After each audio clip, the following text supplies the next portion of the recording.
Hi, we're Bri and Nico, and this is Saint Electric. We're on talking about rock.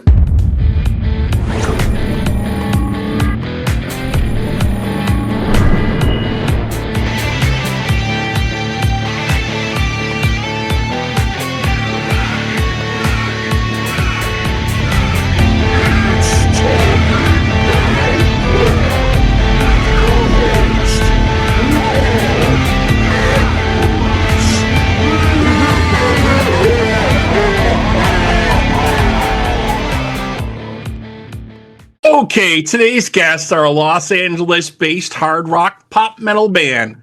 Saint Electric have quickly become a force in the heavy music scene thanks to their colorful and adrenaline-fueled approach to the genre.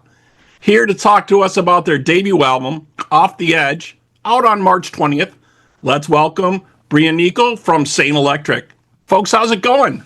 Good. Thanks for having us. We're super excited. Yeah, definitely. So I've been listening to your tracks in the last couple weeks, and so the new album, you guys are saying like this is kind of not just an album. This is kind of like a philosophy for you guys, kind of, right? So Bri, can you tell us a little bit how this came about, or how this this goes together? So it all started like the album. Yeah, well, the album and the philosophy, how it all fits together, because it's kind of like basics what's behind it, right? Yeah, so it all started, me and Nico, we've been together for 7 years. We are together. And, we had been going through, we had a group of friends that we really, really loved. And, we just started to part ways. And it was really hard because at that time, too, I came from Texas, he's from LA. And I was trying to figure out myself. He's still trying to figure out himself, trying to figure out who we wanted to be, what kind of friends we wanted to be surrounded by, and what our future selves would want for us, for ourselves. And so, this album is heavily inspired by a lot of the things that we've gone through in the past since the beginning of the band. I would say a lot of our songs are like journal entries. That's what we've been telling people, are journal entries of events that have happened in our life, good, bad, sad, all in between. And I think from that, when we came up with this concept, our motto of living off the edge, we realized, and we were a part of that too before we live off the edge now, but we we're part of this, group of people who lived on the edge and were just too afraid to take that next step, even if it makes them uncomfortable. And a lot of things, make people very uncomfortable, but at the end of the day, they're probably really good for you. It's like you have to take a chance on yourself. And for us, we love the music we do. We love this, this concept has really flourished for us. Last year we had our first song come out, Tar, and that's when we did the Drift Cars. And I think was the first time we really were like, okay, this is who we are. And about a few months before that, we came up with the concept Off the Edge, but we hadn't fully now you see our Instagram or you see our page. It's it's their world, of living off the edge. And that's where it kind of all came from. It's we want to ourselves inspire ourselves, but inspire other people. It's not just about being in music too. It's I always say walking that 1 mile, or starting that business, or becoming a doctor. It doesn't have to be in the arts. It can be something that maybe you're too afraid of doing to better yourself in any way. And with this, it's just, it all kind of comes together like a world. Yeah, I totally understand what you're saying about taking that next step, or making that leap of faith. Friends of mine used to say, if you come up with certain circumstances and you're presented with something, take that leap, and that will appear, and it'll work out. You know what I mean? So, absolutely. Nico, I wanted to ask you about some of the stuff you guys are getting known for: truck surfing, skydiving, fire spitting, whole 9 yards. It sounds almost like a circus of entertainment here kind of going on with you guys, right? Tell us about some of this. I'm liking it. Yeah, it's we want to show the concept. We don't want to just be talking about we want to practice what we preach, and we want to be facing our own fears. And a lot of this stuff is a bit terrifying, to be honest. But when we finish it, it is so rewarding, and to see how many people have responded to what we've been doing, and to hear from people hey, that inspired me to face my own fear doing this, is really awesome. I think this all started with our song Tar, where we our drummer's from New Mexico, and he's like has a lot of friends in the car community. So we organized to have like, hey, let's have a drift car mosh pit. Like, let's play and have a bunch of drift cars going around us. And that was really the the one that started it all and kind of got us in the world of motorsport. Like that, we had a video that it went semi-viral in the motorsport community, and from there, we had motocross people messaging us. We got to work with Formula Drift driver Jeff Jones, and now our music's going to be featured on his show about his festival that he created called Hot Pit Auto Fest. So yeah, we've done a lot of really cool, exciting stunts and things like that, and we don't plan on stopping that. It's been really invigorating and nice to show our music. Like, our music, the way I see it, it's like a soundtrack to a bold life. It isn't always easy. It isn't always sweet and fun. Sometimes it's hard, but there's always kind of a light at the end of the tunnel if you're willing to do something that makes you uncomfortable. Yeah, definitely agree. So let's talk about the music a little bit. So Catacombs struck me kind of as a big song for you guys that was going to really hit it and get the streaming going. But it seems like Piece of Myself is the favorite at this point, really. Did you guys see that at all? Or did you think about that when you're putting it together? I know artists sometimes do. They're like, oh, this is going to take off, or that, or not sure about this. Did you think about that at all during these tracks?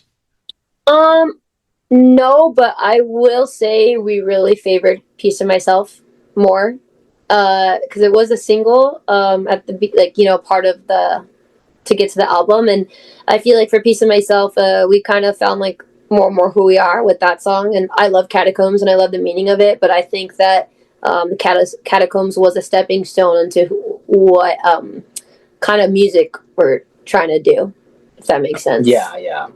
Catacombs was like our gateway drug into heavy music. It was like that was like what made us be like, oh, we could do this heavy stuff too. Right. But with Piece of Myself, there was kind of a feeling like we would show it to our friends. I remember I showed it to my cousin from Greece, and he was like, "That's a hit! Like, that's great!"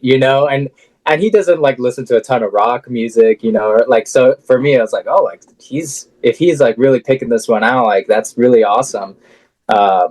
So I think we kind of had a feeling like that people would really like that. And Catacombs is more of like, it's a little bit longer of a song and a little bit more like parts to it. So I think that might end up being like a cult classic or something. But I think Piece of Myself was, I think we kind of knew. We had a feeling. Yeah. So, Niko, you took on the roles of engineer, mixer, and producer for this project. Is this the first time you've gotten involved in all these aspects? I've been producing and mixing for other artists as well for a minute now, for a couple years. And then originally we had some old music that we ended up taking down because I pretty much ruined it with my crappy mixing and production. So no one will ever hear those songs. But yeah, it's been a learning process that kind of just started because of necessity, really. It just didn't have the money to pay someone to do it, or, like I ran into a thing where if we paid someone that was cheap enough that we could afford, I knew that in a few months I could do it better than them. So I was like, we might as well just go for it and just learn this skill for the band. Yeah, totally understand. So for each of you, I just wanted to get your take on influences. Some music that, maybe you grew up listening to that influenced what you've done, or maybe current influences that each of you have. Yeah, so I think when I was young, I was really influenced by a lot of like classic rock. It's still a big part of me. Guns N' Roses, AC/DC. I had a phase when I was 13 where I was like obsessed with hair metal, and that's still a part of me too. So I was really into all that stuff. That's really was like my bread and butter of like playing guitar music. And then when I met Brianna, she really showed me a lot of alternative music, bands like Young the Giant or Florence and the Machine. different stuff, pop music as well, which I had kind of like rejected in my mind. I was like, wait, some of the stuff is actually really good, and this actually When you're into the real hardcore, it's like, yeah, you don't give any pop a chance. Yeah. I remember when I was growing up, if you were a hard rock person and anybody got a clue that you listened to any pop music, oh, that was bad. Bad juju for you, man. You didn't do that back in the day, right? Exactly. I would say for me, I grew up, being taken care of by so many different family members, and I'm very grateful for that because I've gotten like a taste of so many different music. Memories I can just think of is, my uncle and my aunt would play the Gypsy Kings for me, and I really liked them a lot. And then my dad listens to a lot of like Tejano Tex-Mex music. My mom and stepdad would listen to like Dave Matthews and Jack Johnson growing up, a lot of like Pearl Jam, Radiohead. And then my grandma loved country music, but she loved like musical theater songs.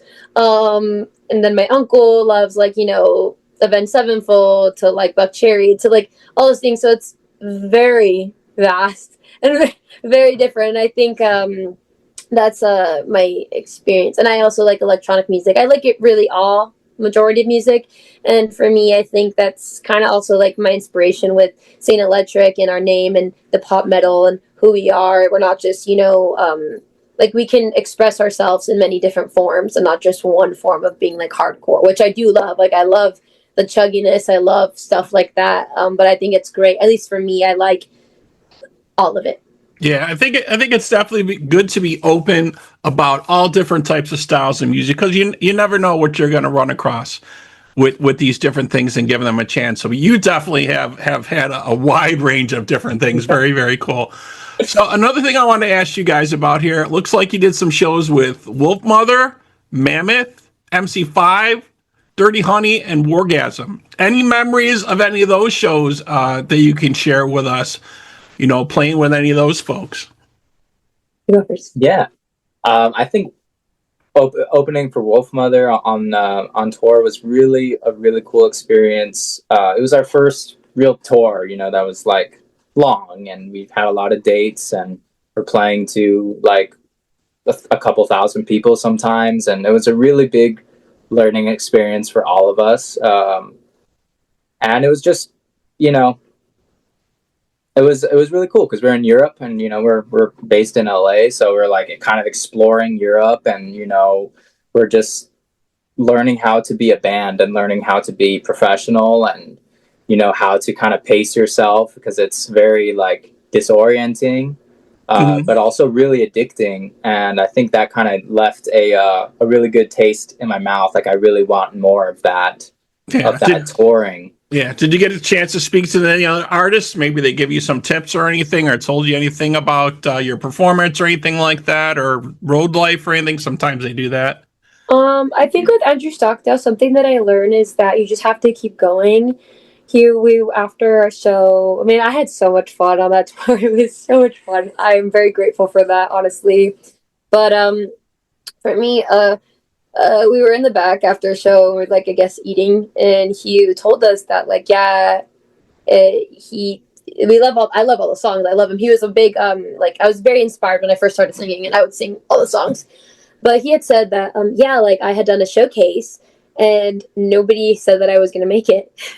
And now he's here like 20 years later and like touring Europe, playing these huge shows, and everyone's like playing these huge festivals. And to me, it's like his songs are in movies, like whether Wolfmother or not, like the music, and I really took that as in like, there's an audience for everybody, and just because someone is in the business or whatever and thinks they know, they don't. Like, we're also going on that a lot of big bands or the big artists, like at first were denied, and now they're the biggest people, but that's something I got from Wolfmother is like, you just got to keep going and, doing your thing and doing what makes you happy, and, sticking to your guns, honestly. And that was something I thought that was very inspiring and shocking to me as well. Yeah, definitely. That's been something that we've seen historically through a lot of classic bands. People passed on these bands. They could have signed them.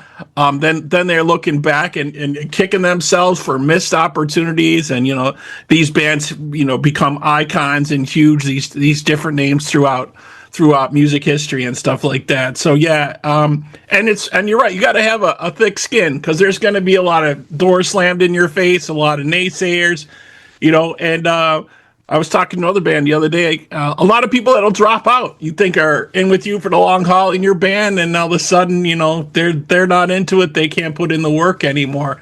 But it sounds like you guys are definitely, you know, doing that for the long haul. You know, you're on that European tour, you played some festivals, yeah, Bottle Rock, Rockville, Prague Rocks, and Xena Rocks also. So like 4 different festivals you guys did over Europe. That's just amazing.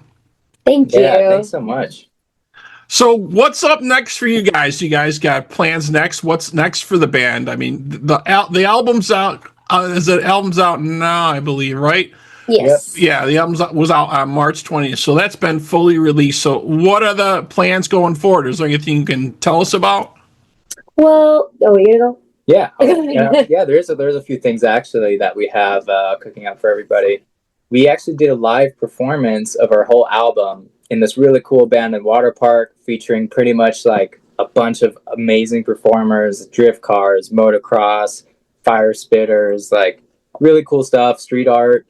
And it's like a whole live performance, and with all these stunts, and like it's kind of coordinated, so it's really cool.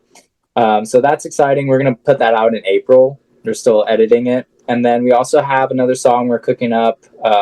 We have already shot the videos for that, and I think the goal this year is really to just we found our thing. You know, we know what we want to do, and now it's just really establishing like ourselves as the crazy pop metal band that does these gnarly stunts. And right, you figured out your identity of who you are and what you want to sound like, and definitely, yeah, absolutely. And that's something, you know, looking at bigger artists is really something I do a lot, because I want to find out why I love artists, like what made me connect with my favorite artists. And I think once they found their thing, once they know who they're for, they just, you know, at that point, it's just putting the time in and nurturing a community and becoming part of people's identity, you know, and helping them out. So just a lot more content this year. Hopefully, you know, get on some tours or something like that. That would be really amazing. That's something we really would love to do. But we'll just keep growing this thing until it's too big to ignore otherwise. Well, you guys have definitely done great so far, for sure. Got some great shows that you've done, great tours. You know, the new music sounds great. Definitely very, very cool. Thank you. All right, so folks out there, you can check out the debut album, Off the Edge, from Saint Electric, streaming now on all the platforms, and you go to Saint Electric Band to check out their website. All right, so that wraps up this episode of Talking About Rock. Thank you to my guests today, Bri and Niko from Saint Electric, and to our listeners. We hope you're doing your part by keeping the torch alive and supporting live music wherever you are. Guys, again, thank you so much. Thank you.